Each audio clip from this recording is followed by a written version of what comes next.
Hello friends, నేను మీ Saritha. Welcome back to our channel Saritha's vlogs. ఈరోజు నేను మిల్క్ ప్రోడక్ట్స్ని ఎలా యూస్ చేసుకుంటానో మీతో షేర్ చేసుకోబోతున్నాను. ఇలా ఆరెంజ్ కలర్ ప్యాకెట్స్ తీసుకుని, అంటే ఫుల్ ఫ్యాట్ ఉంటాయి కదా, అవి తీసుకుని నేను ఇలా కాసి 1 అవర్ పెట్టుకున్నాను. ఇలా స్పూన్ ఎడ్జ్ షార్ప్గా ఉన్నది తీసుకుని ఇలా చుట్టూతో తిప్పుతూ తీస్తూ ఉంటే మీగడంతా వచ్చేస్తుంది. కాచి 1 అవర్ అయింది కదా, చక్కగా వస్తుంది మీగడి. ఈ పాలని ఆరిపోయినాక ఫ్రిడ్జ్లో పెట్టుకుని పై లేయర్ కూడా తీసుకుంటారు కొంతమంది. కానీ ఇక్కడ నేను ఈ పాలని తోడిపెట్టి తీస్తాను. ఇలాంటి డబ్బాల్లో కనుక తోడు పెట్టుకున్నట్టయితే మనకు తొందరగా తోడుకుపోతుంది. మూత టైట్గా ఉంటుంది కదా, ఫ్రిడ్జ్లో కూడా ప్లేస్ కలిసి వస్తుంది. చూడండి, ఇలా డబ్బా నిండా పోసుకొని నేను పెరుగు తోడు పెట్టుకుంటున్నాను. కొంచెం వాటర్తో కనుక పెరుగు వేసినట్లయితే మనకు తొందరగా తోడుకుంటుంది. ఒక్కసారి స్పూన్తో బాగా అటు ఇటు కలిపినట్టయితే మిక్స్ అయ్యి తొందరగా, ఇప్పుడైతే 2 అవర్స్లో తోడుకుపోతుంది. వింటర్ అయితే 4 అవర్స్ పడుతుంది. నేను అన్ని వీటిల్లోనే ఈ డబ్బాల్లోనే పెట్టుకుంటాను.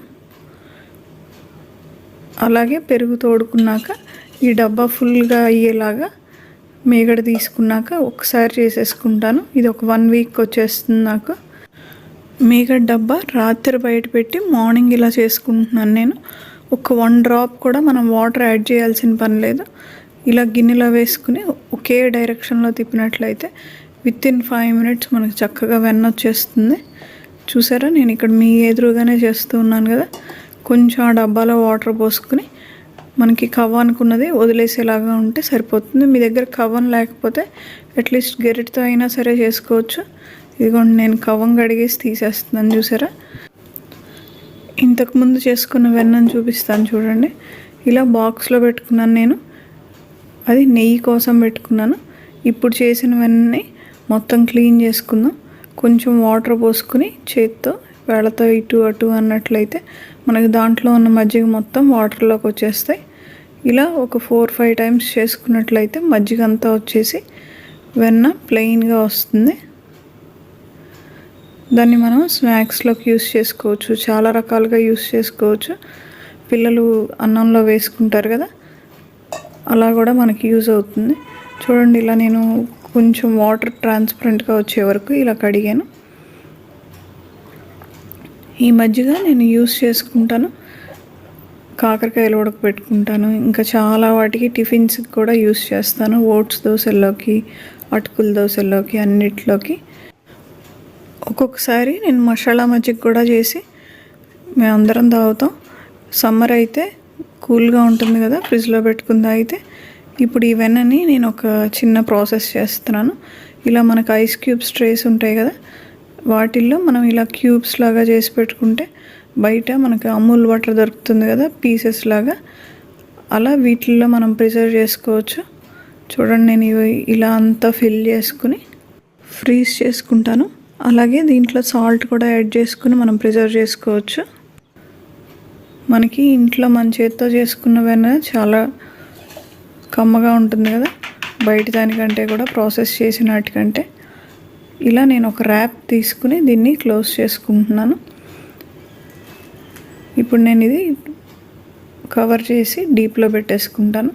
మీ దగ్గర ఈ ర్యాప్స్ లేనట్టయితే నేను ఒక చిన్న ఐడియా చెప్తాను. ఇంకొక ట్రే ఫిల్ చేశాను నేను. ఈ ర్యాప్స్ లేనట్లయితే ఇలాంటి కవర్స్ ఉంటూ ఉంటాయి కదా ఇంట్లో, సరుకులు తెచ్చినవి అలాంటివి. ఒక మంచి కవర్ తీసుకుని నీట్గా ఉన్నది ఈ ట్రేని ఇలా లోపల పెట్టేసుకోవచ్చు. లోపల పెట్టి బ్యాక్ సైడ్ క్లోజ్ చేసి పెట్టేసుకుంటే చక్కగా ఇలా డీప్లో ప్రిజర్వ్ చేసుకుంటే 12 అవర్స్ పాటు మనకి గట్టిగా ఫ్రీజ్ అయిపోతాయి. నేను నెక్స్ట్ డే మార్నింగ్ తీసి ఈ ర్యాప్ అంతా క్లియర్ చేసుకున్నాక ఉల్టా చేసినట్లయితే మనకి చక్కగా క్యూబ్స్ పడిపోతాయి. కొంచెం కవర్ అంటుకున్నట్టు ఉంటుంది, లైట్గా ట్విస్ట్ చేస్తే మనకి నీట్గా వచ్చేస్తుంది. చూడండి, ఇక్కడ నేను చూపిస్తాను. మనం ఇలా ఐస్ క్యూబ్స్ కనుక ఇలా ఉల్టా చేసి తీస్తాను చూసారా, అలా చేస్తే మొత్తం వచ్చేస్తాయి. చాలా బాగున్నాయి కదా. ఇవన్నీ ఒక డబ్బాలో వేసుకుని నేను ప్రిజర్వ్ చేసుకుంటున్నాను. ఈ మనకి ఐస్ క్రీమ్ బాక్సెస్ అలాంటివి వస్తాయి కదా, ప్లేస్ కూడా ఎక్కువ పట్టదు. వాటిల్లో ఇలా పేర్ చేసుకుని మనకి ఎన్ని కావాలంటే అన్నీ ఇలాగే చేసుకోవచ్చు. మళ్ళీ అయిపోయే టైంకి మళ్ళీ వెన్న తీసుకుని ఇలా పెట్టేసుకుంటే చాలా కంఫర్ట్గా ఉంటుంది. మిగిలిన వెన్నని నేను నెయ్యి చేసేసుకుంటున్నాను. గిన్నె తీసుకెళ్ళి పొయ్యి మీద పెట్టేస్తే ఒక 1 minute పాటు మనకంతా కరిగే గిన్నెలో పోసుకోవడానికి అవుతుంది. ఇలాంటి చిన్న చిన్న ట్రిక్స్తో మన పని చాలా ఈజీ అవుతుంది. ఇలా బాక్స్లో పెట్టి ఉల్టా చేయాలంటే చాక్ ప్రిఫర్ చేయాల్సి ఉంటుంది. అదే ఇలా క్యూబ్స్ లాగా అయితే మనకి ఎన్ని కావాలో అన్ని యూస్ చేసుకోవచ్చు. నెయ్యి కాస్తున్నాను కదా, ఇదంతా నొరగా వస్తుంది. దాంట్లో ఒక స్పూన్ కానీ గెరిటె కానీ వేసట్టు పెట్టాలి. అప్పుడు ఆ నెయ్యి పొంగకుండా ఉంటుంది. ఇలా నొరగంతా పోయే వరకు కొంచెం కొంచెంగా తిప్పుకుంటూ కాస్తే సిమ్లో కాసుకోవాలి. నొరగంతా పోయి నార్మల్గా వైట్గా వచ్చింది చూసారా. కిచెన్లో ఒక్కొక్కరికి ఒక్కొక్క ఫేవరెట్ థింగ్స్ ఉంటాయి. నాకు ఇది ఫేవరెట్ పట్టకార. నేను గుడ్డ యూస్ చేయను, అన్నిటికీ దీంతోనే పట్టుకుంటాను. నాకు చాలా కంఫర్ట్గా ఉంటుంది. ఇది ఇనప పట్టకార. చూసారా గోల్డెన్ కలర్ వచ్చింది కదా నెయ్యి. ఇంకా ఆఫ్ చేసుకుని మనం ఏ బౌల్లో అయితే ప్రిజర్వ్ చేసుకుంటామో దాంట్లో ట్రాన్స్ఫర్ చేసుకోవచ్చు. ఇది ఒక 6 months పాటు మనకు చాలా ఫ్రెష్గా ఉంటుంది. గాజు బాటిల్లో పోసుకోవాలంటే కొంచెం ఆరినాక పోసుకున్నట్లయితే మనకు చూడండి ఎలా ఉంది చూసారా, గుళ్ళు గుళ్ళుగా చాలా బాగుంటుంది. మీరు కూడా ట్రై చేసి మీకు నచ్చినట్లయితే నాకు కామెంట్స్లో చెప్పండి. అండ్ నా వీడియో నచ్చింది కదా, లైక్ చేసి షేర్ చేయండి. మరిన్ని వీడియోస్ కోసం నా ఛానల్ని సబ్స్క్రైబ్ చేసుకోండి. Thank you.